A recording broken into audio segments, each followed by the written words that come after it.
신학이 뭔가 저는 꺼려졌던 이유가 되게 현실에서 유리되어 있다는 느낌이 좀 강했었는데, 내가 느끼는 이 신앙을 어떻게 사람들에게 전달하고 공감시키고 나눌 수 있을 것인가에 대해서는 좀 더 깊이 생각할 수 있게 되는 것 같고, 제가 신학을 공부를 하면서 현세적인 걸 꿈을 꾼다, 그걸 원한다 하면 저는 아마 애초에 그냥 과거에 공부했던 과목들과 똑같이 그냥 지나가는 하나의 그냥 글씨들이었지 않을까라는 생각을 해요. 그것이 나 혼자만의 성공과 만족을 위해서가 아니고 하느님을 위해서, 그리고 하느님께서 사랑하시는 세상을 위해서 공부를 해 나아간다는 것이 가장 큰 가치이고 중요한 지점이라고 생각을 합니다. 하느님의 가르침 역시 우리의 어떠한 자유를 올가매는 것이 아니라 진정한 해방을 우리에게 불러일으킨다는 사실을 기억하면서 신학을 잘 실천하고 또 기쁘게 공부하셨으면 좋겠습니다.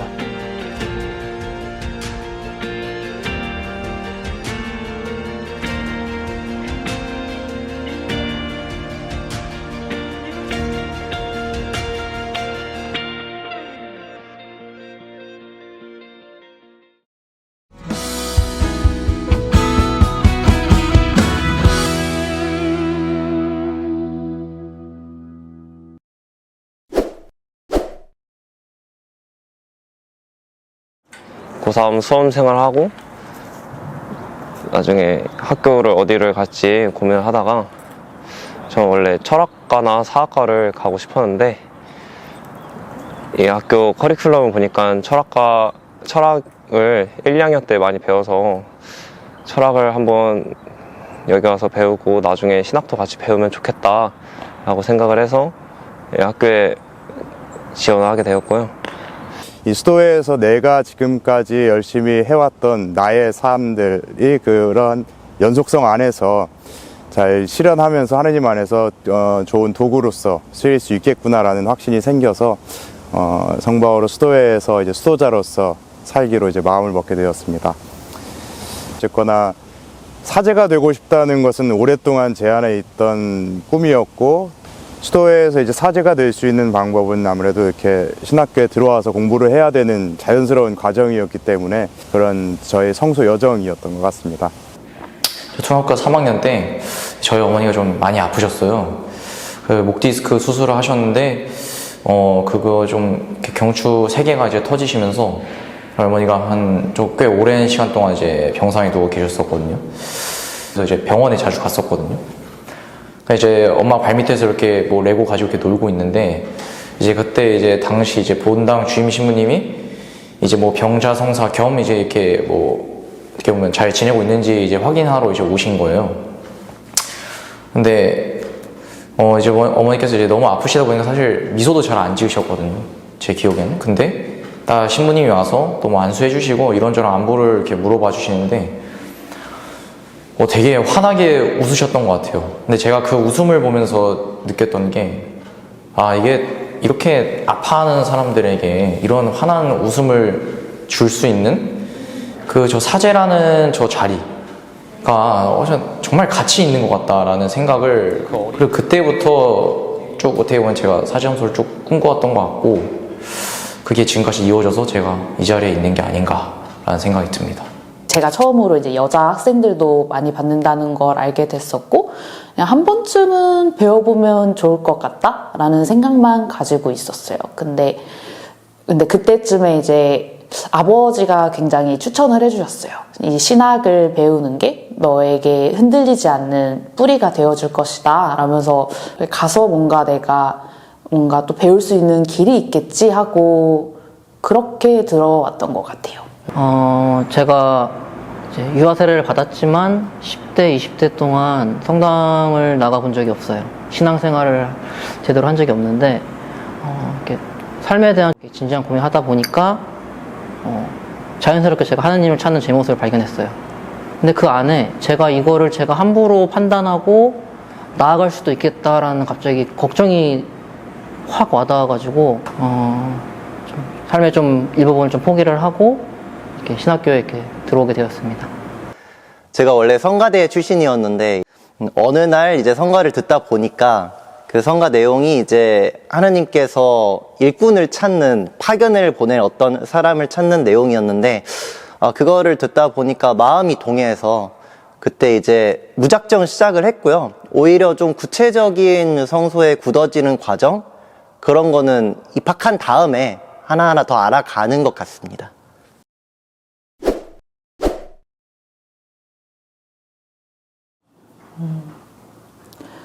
저는 이제 신학 공부를 시작을 하면서 그래도 내가 직업적으로 또 뭐를 쌓아나갈 수 있을까라고 했을 때 접하게 된 학문이 사회복지학이었어요. 그래서 왜 우리가 어떻게 이 세상에서 소외당한 사람들에게 어떻게 함께할 것인지를 말하는 학문이더라고요.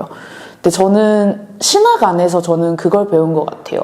신앙 안에서 만난 내 체험들, 거기에 대한 언어들이 생기고 거기에 대한 가르침, 교회에서의 가르침을 보면서 그냥 저는 하느님은 사랑이십니다라는 그 말이 굉장히 구체화가 됐어요. 막연하게 감정적으로 느껴왔던 것들, 그리고 정리되지 않은 상태에서 주관적으로 느껴왔던 것들을 이제 합리적이고 논리적으로 다른 사람들과 함께 이야기 나눌 수 있는 지점에서 내가 믿는 신앙생활, 내가 바라보는 세상과 저 스스로에 대해서 이렇게 많은 사람들이 함께 대화할 수 있는 저 지점에서 이제 신학의 가치가 있다고 생각하고, 이것을 통해서 나 혼자만의 신앙이 아니라 모두가 함께 하느님을 따를 수 있는 신앙을 더 추구할 수 있게 된다는 점에서 더 큰 의의가 있어진다고 생각합니다. 제가 지금 초등부 주일학교 교사를 하고 있는데요. 우리 모두 안에 하나님 모상이 있기 때문에 그 당신을 바라보려고 하는 욕구가 있다는 걸 많이 느끼는데, 제가 뭐 아이들이랑 교리 얘기를 이렇게 하면서 조금 신학적인 얘기를 조금 가끔씩 하고, 또 제가 배웠던 걸 또 얘기해 주기도 하고 했는데, 똘망똘망한 눈빛으로 쳐다보고 있는 거 보면은 이 친구들이 정말 예수님에 대해서 알고 싶어 하는구나, 이 열망이 보여가지고 저는 주일학교 하면서 이제 그런 걸 많이 배우고 있어요. 제가 대로 배우는 거죠.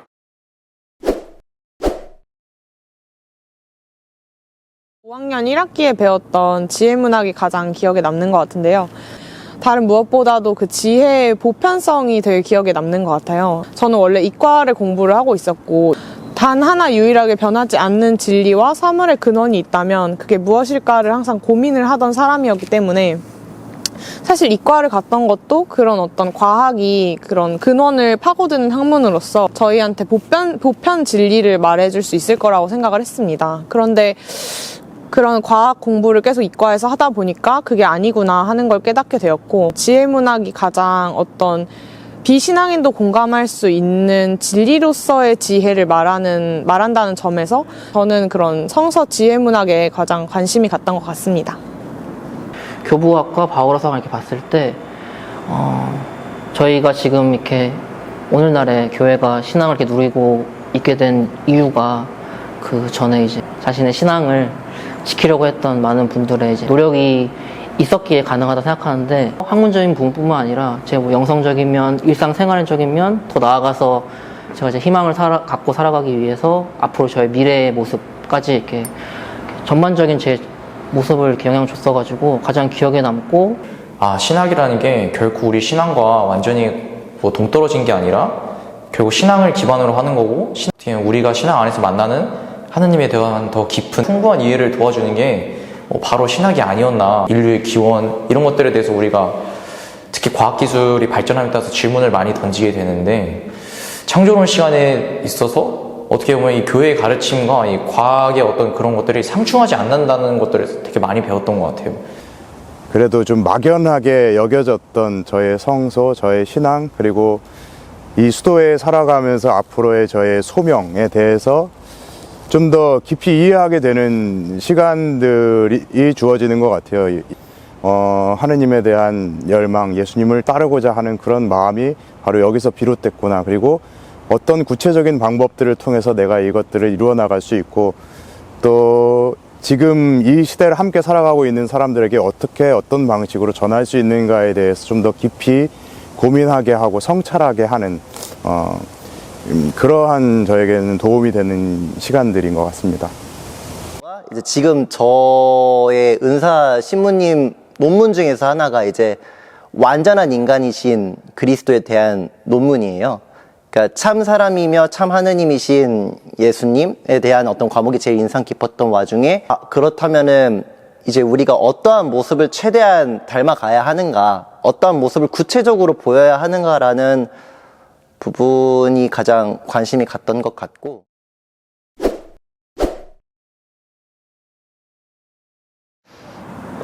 저는 일단 정시로 지원을 해서 이 학교에 왔는데, 처음 지원할 때 세례를 받은 지 얼마 안 됐는데도 지원해도 될까라는 고민도 많이 했었고, 이 학교가 저랑 맞을까라는 고민도 많이 했었는데, 처음 이제 정시 면접을 보면서 이 학교에 왔었을 때는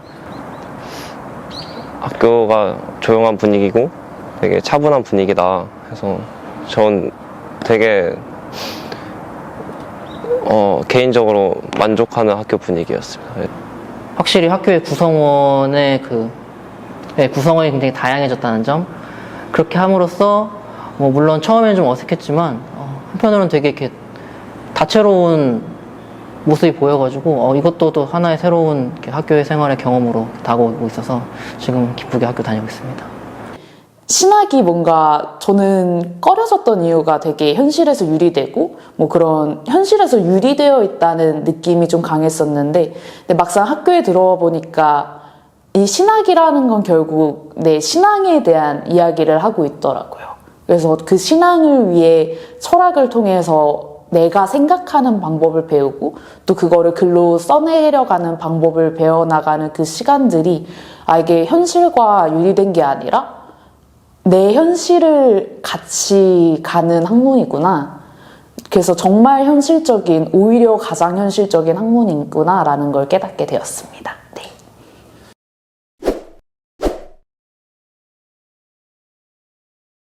교회라는 울타리가 이렇게 있는데 그 울타리가 하나, 둘, 셋씩 이렇게 세워지기 시작하고 그 바운더리를 제가 알기 시작하고 내가 이 안에서는 내 스스로 내 자신을 마음껏 정말 하나님 원하시는 모습으로, 그리고 정말 나의 모습으로, 나의 고유한 모습으로 내가 생활할 수 있겠다, 내가 살아갈 수 있겠다 라는 생각을 가지면서 그러한 안정감, 자신감 이런 걸 통해 가지고 제 미래에 대한, 그리고 더 나아가서 그냥 이 세상 자체에 대한 희망까지 생기는 것 같아서 이런 부분은 제가 신앙의 변화뿐만 아니라 선물이라고 생각하기도 하고, 더 나아가서 저의 이제 살아가는 동기, 기쁨이 되기도 합니다. 네. 이제 교황님께서 2년 전부터 이제 사제, 그리고 평신도, 그리고 우리 수도자 우리 함께 해야 되고, 또 사회에서 소외당한 사람들 우리 함께 가야 되고, 그냥 그 함께 걷는 길을 이제 시노달리타스로 이야기를 해주시고 가는데, 저는 신학을 배우고 나서 가장 내가 신학과 오길 정말 잘했다라고 생각한 순간은 왜 교황님이 지금 이런 이야기를 하고 계시고 왜 이 안에서는 이런 신학적인 함의들이 담겨져 있는지 그거를 찾아나갈 수 있는 역량이 생겼다는 게 저는 가장 의미 있는 순간이었습니다. 네. 내가 가지고 있던 신앙, 내가 느끼는 이 신앙을 어떻게 사람들에게 전달하고 공감시키고 나눌 수 있을 것인가에 대해서는 좀 더 깊이 생각할 수 있게 되는 것 같고, 좀 더 효과적인 방법들을 찾게 되는 것 같아서 거기에 대해서는 좀 감사함을 느끼고 있습니다. 근데 신학을 배우면서 어떻게 보면 저의 신앙이 더 구체화되고, 그리고 좀 더 하나님을 더 잘 알게 되면서, 그럼 이렇게 하신 하나님께서는 또 어떤 분일까? 또 이런 분은, 또 하나님은 또 우리에게 어떤 면모를 또 드러내시는 걸까? 우리한테 어떤 얘기를 하고 싶으신 걸까? 그럼 하나님께서 우리에게 주신 이 말씀에 대해서, 그러면 그 신앙의 차원으로서의 인간의 응답은 어떻게 해야지 더 하나님께 잘 다가갈 수 있는 걸까? 그분과 일치를 어떻게 하면 더 올바르게, 그리고 더 그분이 원하시는 대로 이룰 수 있는 방안, 우리 신앙은 어떤 걸까에 대해서 많이 고민을 하게 되고, 지금까지 이제 철학을 배우면서 가장 느꼈던 거는 스스로를 되돌아볼 수 있는 그런 학문이다 있다라는 걸 느꼈고요. 근데 그런 걸 이제 자신의 신앙생활을 되돌아봄에 있어서 앞으로 어떻게 신앙생활을 할 건지, 그리고 내가 지금 동안 어떤 부분이 잘못되었는지 다시 생각해 볼 수 있는 계기가 되었던 학문이었던 것 같습니다.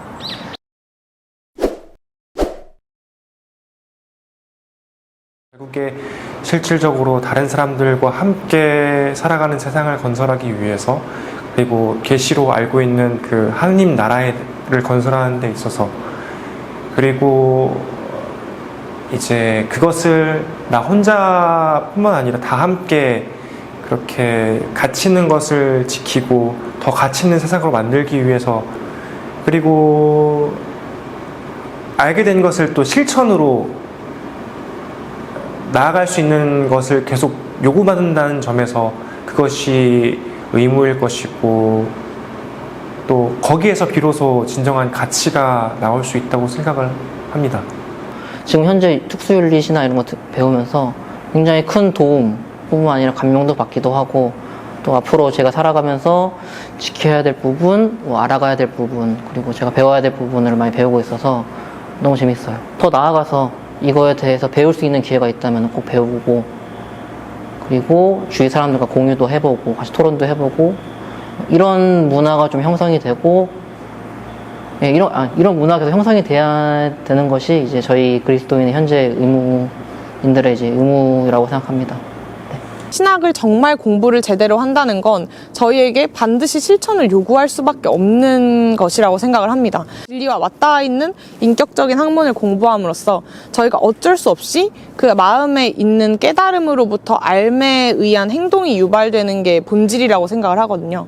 그래서 그리스도를 더 알아감으로써, 그리스도와 만남으로써 그리스도적인 삶을 선망하고, 또 우리가 살아가면, 그걸 정말로 알고 있는 채로 살아가면 그 자체로 다른 사람들에게는 선교가 된다고 생각을 합니다. 사실 교회 안에서조차 신앙이 많이 흔들리고 있기 때문에 이런 면에서 책임감을 당연히 느끼고 있고요. 강하게 느끼고 있고, 가장 중요한 거는 물론 우리 평신도 분들 모두와 함께 사제지망생, 그리고 우리가 나중에 세상으로 나아가게 된다면은 그곳에서 정말 믿는 모습, 믿고 하느님을 만나는 모습, 사랑하는 모습, 그리고 거기에 헌신하는 모습을 꾸준히 보여준다면 나머지 성령께서 채워주실 거라고 생각합니다.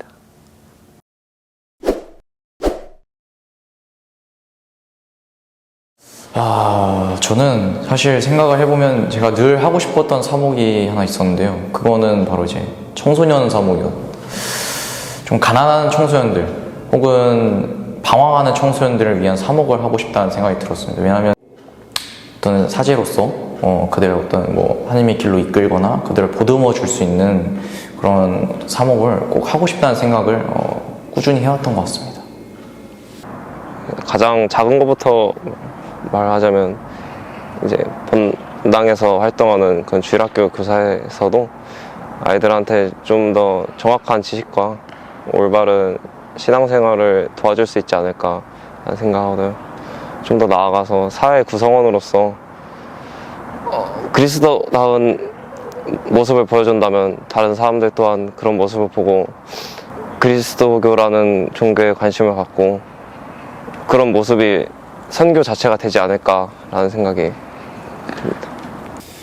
점차 이제 수도 생활하고 제가 했던 것들을 이렇게 펼칠 기회들이 조금씩 주어지게 되면서 이런 것들을 결국 하느님께서 다 섭리하셨고 다 사용하시려고 하시는구나. 마치 내가 땅에 탤런트를 숨기려고 했던 그 종처럼 내가 받은 어떤 것들을 그냥 숨기려고만 했구나, 이런 생각들이 들면서 단지 그런 것들에 집착하고 제가 하려고 고집하지 않는 선에서 수도회에서 그런 것들을 제게 맡겨주신다면 얼마든지 주님의 도구로서 사용될 수 있으면 좋겠다고 생각하고 있습니다.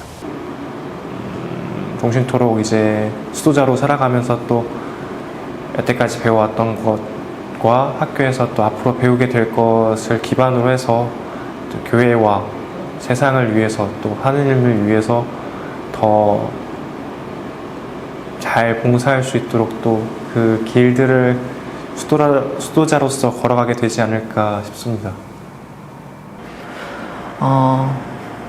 신학을 배운 신학도로서 하나 의무같이 하나님 말씀을 어떻게 하면은 내가 더 재밌게, 아름답게, 더 나아가서 쉽게 선포할 수 있을까라는 고민을 하는 것 자체가 이게 바로 교육이지 않을까 생각하면서 저는 종교 교사 뭐 이런 쪽으로 제가 좀 생각을 해보고 있기는 해요.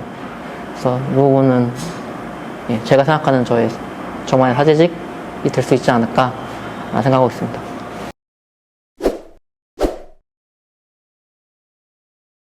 저는 일단 복음을 선포하는 거에 초점을 맞췄을 때, 우리 사회의 어떤 그런 병듦을 좀 제대로 봐야 한다고 생각을 합니다. 그래서 그런 어떤 꼭 우리가 말하는 교의적인 측면에서 그걸 설명하고 해설하고 여기서만 그치는 게 아니라 사회적인 현상에 대해서 진단하고, 그리고 이 사람들의 어떤 마음속에 있는 소외와 상처를 보듬어주는 역할 또한 신앙인이 이제 신학도로서 더더욱 해야 한다고 생각을 하는데요. 그런 측면에서 좀 그 세상의 보편적인 문학을 한번 해보고 싶다는 생각을 했습니다. 그래서 신학과 문학과 그리고 성서 비평학 같은 것들을 접목시켜서 어떤 연극반에서 제가 하는 것처럼 극예술적인 형태라든지 아니면 문학적인 형태로서 다른 사람들에게 그런 그리스도교 신앙이 말하는 바를 한번 얘기해 볼 수 있는 기회를 만들면 좋지 않을까, 그런 삶을 살아갈 수 있기를 희망하고 있습니다. 저희 신앙에서 가장 중요한 게 자유이기 때문에 저희가 설득을 하는 것까지는 저희 몫일 수 있겠지만 상대가 설득이 되느냐, 이거는 상대의 몫이라고 생각을 하거든요. 어떤 말싸움에서 이기려고 하는 것이 아니라 이 삶이 좋기에, 사랑하는 삶이 좋기에, 생명을 사랑하는 삶이 좋기에 내가 이것을 한다라는 게 어필되고, 그런 맥락에서 나도 너를 사랑하기 때문에 너가 이런 사랑하는 삶을 같이 즐겼으면 좋겠다, 이 메시지가 전달될 수 있게 말하고 행동한다면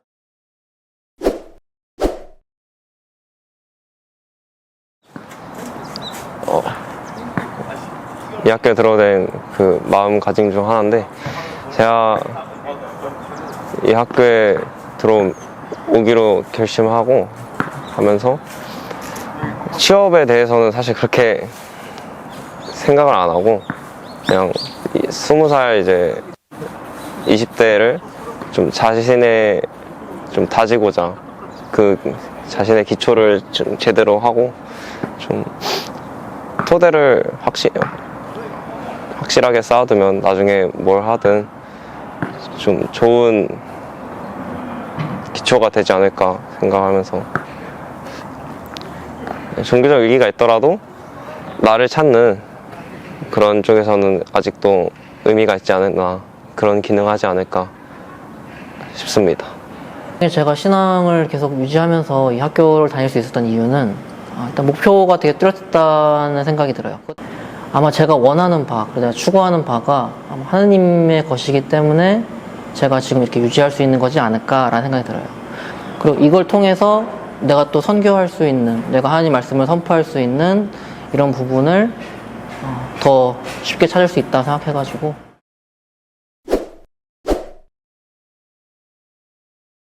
네, 아무래도 신학은 사실은 다른 학문들은 다 뭐 물질이라든가 과학 같은 경우 물질에 대해서 다루고, 아니면 인간이라든가 인간 사회에 대해서 더 다루는 학문들인데 비해서 신학은 말 그대로 신에 대해서, 하느님에 대해서 다루는 학문이잖아요. 하느님에 대해서 인간이 정상적인 방법으로, 인간이 가지고 있는 감각이라든가 이성의 방법으로는 하느님에 대한 인식이 굉장히 제한적이거든요.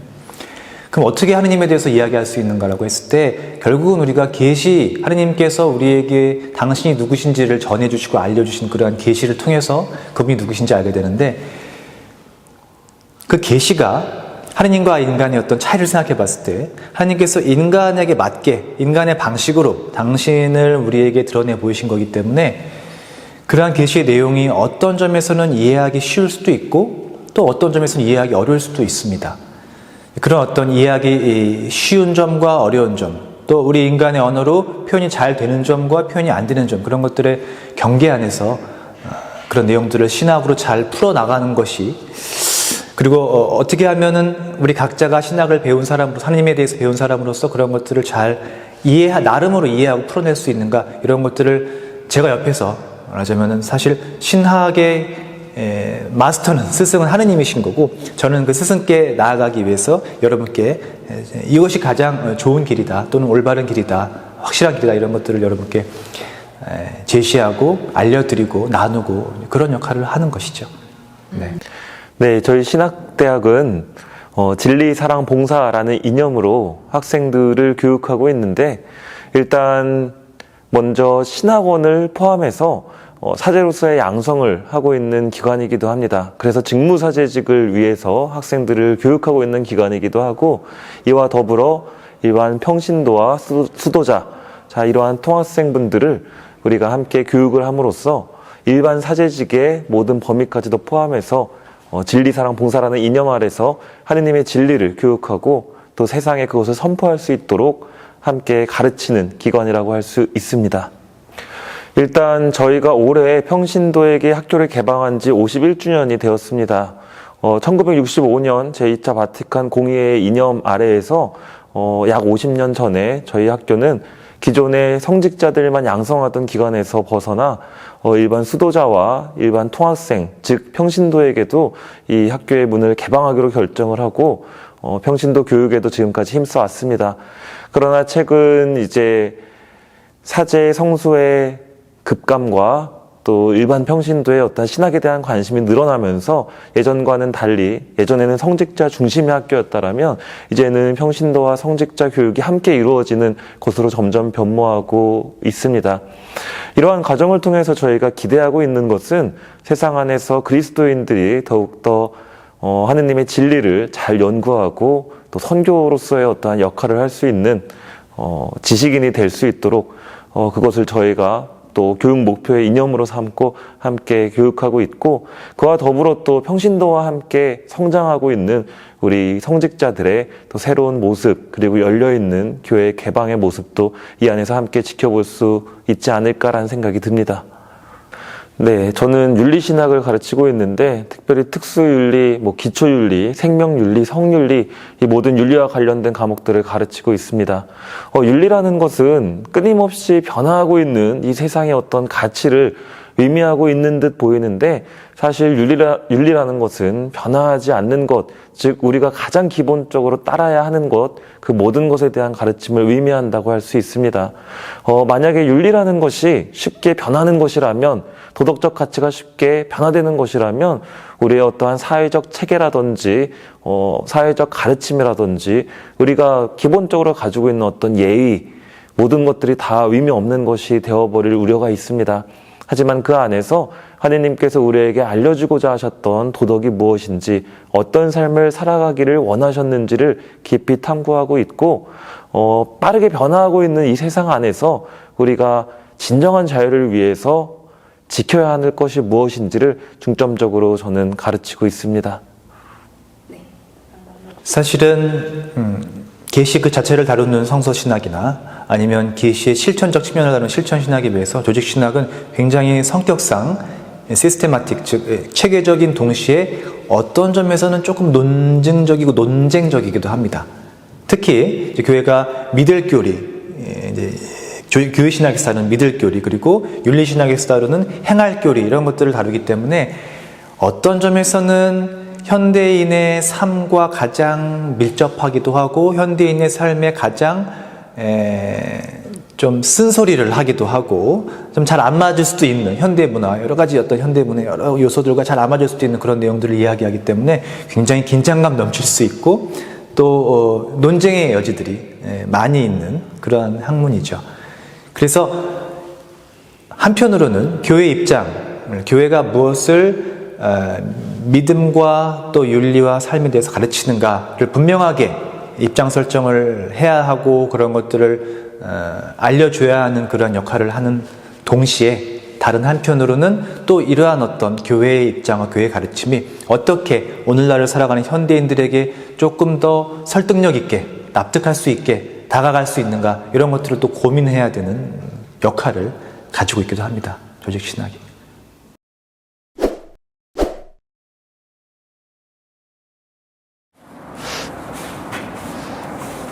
당장 내가 뭘 할지 모르거나 목표가 없다면 일단 들어와서 공부를 해보는 게 인생에 있어서 좋은 도움이 되지 않을까. 일단 그래도 다른 학교에서 배우지 못하는 것들을 여기서 배울 수 있으니까 와서 좋은 경험이 되지 않을까라는 생각이 듭니다. 그냥 잔잔한 행복이 생겨요. 이런 세상의 스킬들, 뭐 능력들, 그리고 그냥 한마디로 하면 아웃풋들이 그런 것들을 좀 더 편하게 그리고 안전하게 더 나아가서 더욱더 증폭시켜서 얻을 수 있는 그런 힘을 준다? 저는 이거를 잔잔한 행복이라고 생각을 해가지고. 저는 가톨릭대학교 캐치프라이즈가 있는데 나를 찾는 대학? 저는 그 말이 맞다고 생각을 해요. 이 신학대학이라는 장은 정말 친구들과 신앙에 대한 진지한 고민을 같이 나눌 수 있는 자리이거든요. 그래서 그렇게 그 안에서 정말 나를 찾아가는 시간이구나, 그런 대학이구나 라는 말을 전하고 싶습니다. 한국 사회가 정말 여러 가지 도전적인 과제들을 요구를 하는 젊은이들에게 그런 상황이라는 거를 뭐 여실히 느끼고 있습니다. 그런 맥락에서 여기에 들어오신다라면은 이제 여러 가지 현실적인 루트들은 당연히 생각을 해야겠죠. 이거는 사실 모든 청년들의 숙명과도 같으니까. 그렇지만 그러면서도 그 진리에 대한 끈을 놓지 않겠다. 왜냐하면은 우리가 잘 산다라고 했을 때 여러 가지 물질적인 것들, 뭐 직업, 자리, 뭐 이런 것들은 다 행복하게 살기 위한 한 조건들인 것이고, 그 길을 분명하게 제시를 해주는 것은 결국에는 우리 입장에서는 신앙이고, 그 신앙을 해석해주는 것이 신학이기 때문에 그런 맥락에서 그 이 신학에 대한 어떤 꿈, 어떤 진리에 대한 꿈, 그것들을 꼭 잡고 잘 가셔서 저희 또 잘 기쁜 마음으로 미소로 만날 수 있었으면 좋겠습니다. 모두가 그런 문제점, 그런 고민들을 하게 되는 것 같아요. 교회와 세상이 분리되어 있는 듯한 그러한 일상을 살아가게 되는데, 신학교 안에서는 그런 것들이 하나로 좀 통합된다라는 그런 장점이 있는 것 같아요. 우리가 교회 안에 있다라는 소속감과 함께 또 하나의 이런 사회 공동체 안에 있다라는 그런 소속감도 함께 가지고 통합적으로 우리가 이 세상을 살아가는 신앙인으로서 느낄 수 있는 것들, 전할 수 있는 것들을 배울 수 있는 공간이라고 생각합니다. 그런 것들을 만약 갈망하고 계시다면 주저앉고 신학교를 지원하셨으면 좋겠습니다. 예전에 대학이라는 것이 사실은 중세 때 바로 가톨릭교회 품 안에서 생겨난 것입니다. 그리고 그 당시 대학의 구조는 먼저 7예라고 해가지고 7개의 교양 과목을 듣고 그 다음에 세부 전공을 정하게 돼 있었어요. 그 중에 하나가 의학이고 그 중에 하나가 법학이고 그 중에 하나가 신학이었습니다. 그러니까 신학은 사실은 모든 어떤 그 인문학 또는 기본적인 학문들의 꽃이라고 할 수 있고 실제로 그러합니다. 누군가가 신학을 공부하기로 마음을 먹고 신학을 전공하기로 마음을 먹는다는 것은 단순히 뭐 내가 종교심이 많고 신앙심이 뛰어나, 물론 그런 것도 필요하겠지만은 그런 걸 넘어서서 인문학의 총화, 인문학의 절정, 인문학의 클라이막스를 공부하겠다는 것이고, 그렇기 때문에 그런 의미에서 이 신학을 공부하는 것은 오늘날 여러 가지 다양한 인문학의 많은 것들을 섭렵하는 동시에 그것을 완성하는 방향으로 나아가는 그런 것이 될 수 있기 때문에 저는 많은 젊은이들이 뭐 꼭 사제지망자나 수도자가 아니더라도 많은 젊은이들이 이 단지 학문적인 측면에서만이라도 이렇게 인문학의 어떤 종합이고 총화이고 꽃이라고 할 수 있는 신학을 많이 공부하고 관심을 갖고 이런 쪽에 길을 내딛었으면 하는 바람이 있습니다. 네. 누구나 살아가면서 갖게 되는 의문이 있습니다. 그것은 뭐냐 하면 어떻게 이 삶을 가치 있게 살아갈 것인가, 그리고 나는 어디를 향해서 나아가고 있는가에 대한 가장 근본적인 질문들이라고 할 수 있을 것 같은데요. 그러한 질문을 한 번쯤 해봤다라면 영원한 삶을 위하여, 그리고 보다 올바른 삶이 무엇인지에 대해서 배울 수 있는 곳이 바로 이 신학대학이 아닌가라는 생각이 듭니다. 단순히 어떠한 직업을 구하고 이 세속에서 어떤 대학을 나오고가 중요한 것이 아니라 무엇보다 가장 중요한 것은 어떤 삶을 살아갈 것인가, 어떻게 우리는 행복해질 수 있는가에 대한 탐구, 자, 이러한 것들을 함께 배울 수 있는 곳이 신학대학이라는 생각이 들고, 그러한 것들을 기쁘게 체득해 나갈 때 우리의 미래 또한 열리게 되고, 또 더욱더 우리가 반짝이는 삶을 살아갈 수 있다는 것을 많은 분들이 기억해 주시면 좋겠습니다.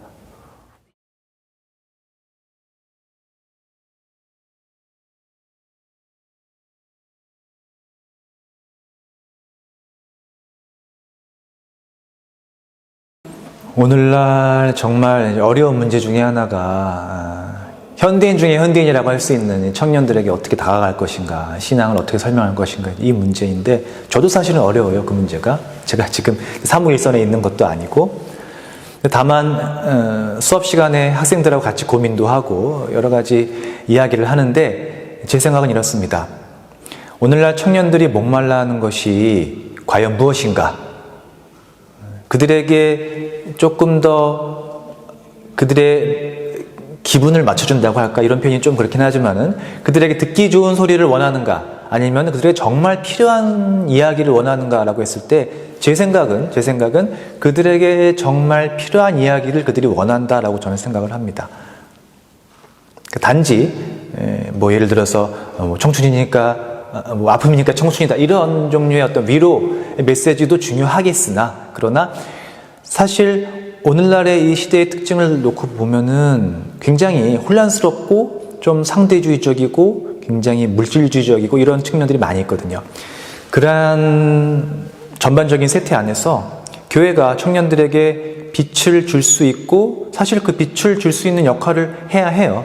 예수님께로부터 그런 어떤 역할을 받은 것이 맞고, 근데 이제 그런 것들을 조금 이야기하기가 어렵고, 또 그들에게 어떤 부분은 조금 다가가기가 꺼끌거리고 쉽지 않고 한다고 해서 그런 역할을 포기하면 안 된다고 저는 생각을 하고, 오히려 어떻게 하면 최대한 그들에게 너무나 힘든 메시지로 다가가지 않으면서도 동시에 그들이 처한 그런 것도 고민들과 그들이 처한 구체적인 상황 안에서 그들에게 빛을 줄 수 있고, 그들에게 어떤 삶에 굉장히 중요한 지침이라든가 또는 등불이랄까요, 등대랄까요, 이런 것들을 줄 수 있는, 우리가 이미 그런 보화들을 가지고 있거든요. 그 보화들을 청년들에게 최대한 좀 적극적으로, 신중하지만 적극적으로, 부드럽지만 또 단호하게 이렇게 이야기하고 또 선포하고 대화하고 할 필요가 있다고 저는